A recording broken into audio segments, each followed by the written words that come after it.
What's going on, everybody? K2 here with week 2 now of the PIC Monotype off-season league thingamajig. This week we are going up against Mono Fighting with our Mono Poison team, so type matchup tends to go towards our favor, but then Fighting is also just really good overall, so, you know, they have a lot of options.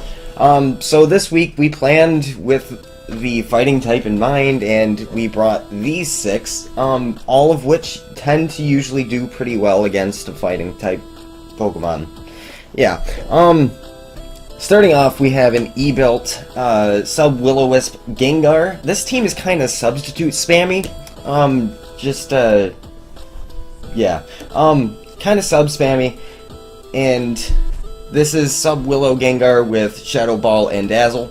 Dazzle hits everything, and Shadow Ball hits everything for at least neutral, except for the Scrafty, which I have Dazzle and kill it. So yeah, that's that. E-Belt, because fuck everything, basically. Next up we have a Choice Scarf Crobat, because gotta go fucking fast. And that also counteracts any Scarfers that he'd want. He's also got the Hawlucha right there, so I'm positive that I'm not going to be able to outspeed that if he's Jolly Max speed and gets the Unburden boost. So that's that. I'm assuming that he won't bring it, but even if he does, I have the next thing, which is a red card Weezing, which is going to be saved for late game or whenever he wants to try and get up his Unburden boost. Usually it's better late game. If they want to try it early game, then whatever. I just bring it in, it gets rid of the Unburden boost forever, and then I can deal with it with everything on my team. So, red card Weezing is meant for that. It's fully physically defensive because he doesn't really have that many special attackers. He has a potential Lucario. I forget what else. He has Keldeo on his team, which I brought a Tentacruel for. And I also didn't put Dry Skin on Toxicroak. I actually put Anticipation. That was a mistake, like in pre-game, or pre-building, because I built the team in like 10 minutes. I accidentally built for my next week opponent, which was Steel, and then I had to scrap everything, put 6 Mons out in like 10 minutes in order to fight his team. So that's that was a mistake. Fortunately enough, he did not bring the Keldeo. So yeah. I'm skipping around a little bit. So Weezing, again, is just, it has Flamethrower. Does it have Flamethrower? I know it has Will-O-Wisp. It might have, it has Destiny Bond as well. So Will-O-Wisp, Destiny Bond, physically defensive, that's all it needs to really be once it gets rid of its red card and neutralizes Hawlucha for the rest of the team to deal with. Next up is a Scarf Nidoking. Again, another Scarfer. So it's there and does things. Cool. Next up is Anticipation instead of Dry Skin, Toxicroak. This one's Swords Dance with Bullet Punch, Sucker Punch, and Drain Punch. Basically hits everything on his team. Drain Punch can deal with his slower threats, and then I can just Swords Dance up on them. Even with both of them having Intimidate, I can just Swords Dance up a little bit more. Bullet Punch is there for Terrakion, Sucker Punch is there for the Mega Gallade, just to get off a little bit of damage, same with the Hawlucha, just to get off a little bit of damage before. And lastly, I have Tentacruel, which is Substitute, Scald, Dazzling Gleam, and Acupressure, which is a fun move, should I be fortunate enough to get in on the Scrafty, or the Hitmontop, potentially without an Earthquake. Because that's the only coverage that Hitmontop really gets to hit the Tentacruel here. So I could get sub Acupressure and do all sorts of shenanigans. So that's the meme of the week, I guess. Yeah, that's Tentacruel. What I'm going to do is I'm going to put this on normal first. I'm going to decide to lead off with Nidoking. I don't care if I reveal that I'm Scarfed turn 1. His team really doesn't deal with Scarf Nidoking too well. So I'm going to lead Nidoking as he leads Lucario. Now right here I'm going to get off the Earth Power, and that brings him down to his Sash. Now potentially he could have the Psychic here, he could kill me off. Well, actually, no, he can't kill me off. A max with modest 252 does 97%. So I'm going to be able to live this and save my Nidoking, but he crits me in return, which, first of all, the crit on him with the Earth Power, that sucked. I'm going to come in with Gengar here. I'm going to set up a sub just in case he wants to go into something else, saving Lucario for its potential E-Speed ability. But he just stays in, sacks it off, so I tried to get a little cheeky, it didn't really work too well. So I'm just going to kill it off with the Shadow Ball, and he's going to come with Mega Glade and make a double out into that, and I am going to get off a Will-O-Wisp, which is big. Now this thing is pretty much neutralized for the entire game. It can still it can be a pretty big annoyance overall to the team. So I'm going to let him Zen Headbutt me, as I am going to try and get up a substitute. I thought that after the burn he'd want to try to switch. Didn't really work out for me. I could have killed this right here, right now, but it's good to keep around because it's one more thing that Crobat can come in and roost up on. Because I am Choice Scarfed, I'm going to want to keep this thing as healthy as possible throughout the match before I click Brave Bird and Brave Bird everything. So I'm going to have to sack something off here. I decide just to sack off actually, no. Wrong. I'm going to go straight into Crobat, and he sees that it's a losing battle.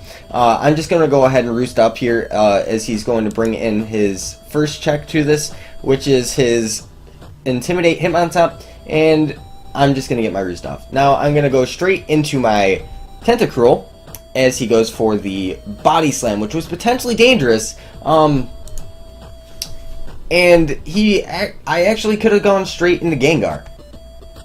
Because he went for Body Slam. In this turn, he's actually going to reveal that he has Earthquake. Now, I am 100% okay with this. I'm okay with trading my Tentacruel to get a little bit of damage in order to ensure the kill with Brave Bird here. So Dazzling Gleam is going to bring him down to a range where 100% he will go down to a Jolly Brave Bird.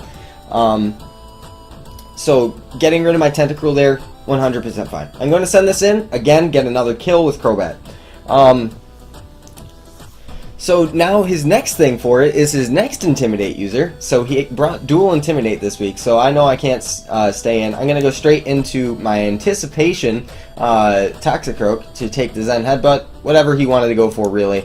So yeah, down goes Toxicroak. I'm 100% fine with this. I can come in, click Dazzling Gleam, because nothing on his team can take this. He's forced to sack either this or Gallade or Terrakion. But he just decides to sack this. Dazzling Gleam will 100% kill this, and he's going to come in with the Terrakion. Now, let's try and get the end game into perspective here. Now, I know that I wanted to save my red card red card Weezing for the Hawlucha. However, I know that I can force him into one of the things that isn't burned, get a burn off, so that neither of Hawlucha or Gallade can really, the combination of them cannot 2-hit KO the Crobat with all my Brave Bird recoil that I'm going to be taking. Also with this, I am saving my Gengar for a potential speed tie, because I know this Terrakion is Scarfed, I'm not going to be able to outpace that. A potential speed tie to eliminate his Mega Gallade. That's the plan. I'm going to go ahead and go into Weezing, pop my red card as he goes for Zen Headbutt. And it's going to force him out into the thing that I actually wanted a little bit more, which is his Mega Gallade. I'm going to be able to live this Psycho Cut easily because I am physically defensive, get off this Will-O-Wisp, and now he is burned. Which is big, in case Brave Bird wasn't a 100% OHKO on this before the burn. With that burn damage, it's going to bring it into range for Brave Bird. I went into this to win the speed tie, first of all, because if I win this, it's going to force in either his Scarf Terrakion or his Hawlucha. Scarf Terrakion would be able to kill me, but the Crobat will be able to knock it out 100% after the burn damage. So it'll bring it down to 52%.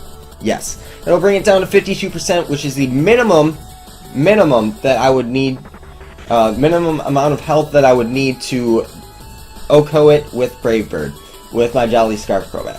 So there's that, and then also I will 100% outspeed Hawlucha because it has not gotten its Unburden boost, and I am guaranteed to OHKO that because it's frail as fuck. So I do win the speed tie. I'm able to eliminate the Gallade. He brings in his Hawlucha next. I just said, look, you know what? I do not want him setting up, so I'm going to go ahead and fire off a Dazzling Gleam.